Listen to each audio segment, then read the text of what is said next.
किसी छोटे से गांव में एक किसान रामू रहता था। वह एक साधारण सा इंसान था, लेकिन उसका दिल बहुत बड़ा था। उसकी जिंदगी में खुशी का सबसे बड़ा कारण उसकी खेती थी, जिसे वह बहुत प्यार करता था।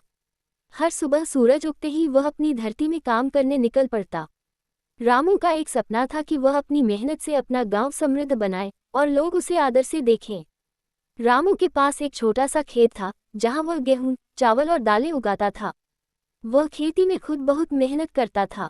कभी वह खेतों में बुआई करता, कभी खुद ही पानी देता और कभी अपने बैल की मदद से हल चलाता। लेकिन उसका एक खास तरीका था। वह अपनी खेती के काम को कभी बोझ नहीं समझता था। उसकी आंखों में हमेशा एक उत्साह और मुस्कान होती थी। एक दिन उसका दोस्त भोला बोला, रामू, तू हमेशा हंसता रहता है, तुझे कभी गम नहीं होता क्या? रामू मुस्कुराया और बोला, अरे भोला, गम भी खेत की घास की तरह होते हैं। अगर रोज निकाल दो तो फसल पर असर नहीं पड़ता। भोला ने सिर खुजलाया, मतलब? रामू बोला, मतलब ये कि चिंता छोड़ो, मेहनत करो और मन खुश रखो। यही सबसे बढ़िया खाद है जिंदगी के खेत के लिए।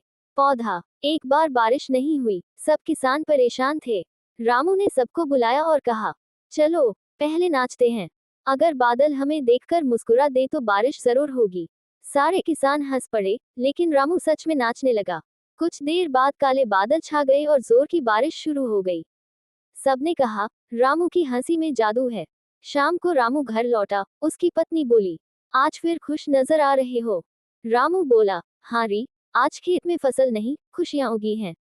नैरेटर मुस्कुराते हुए, रामू किसान की कहानी हमें सिखाती है, खुशी जमीन या पैसों से नहीं मिलती, बल्कि दिल से बोई जाती है।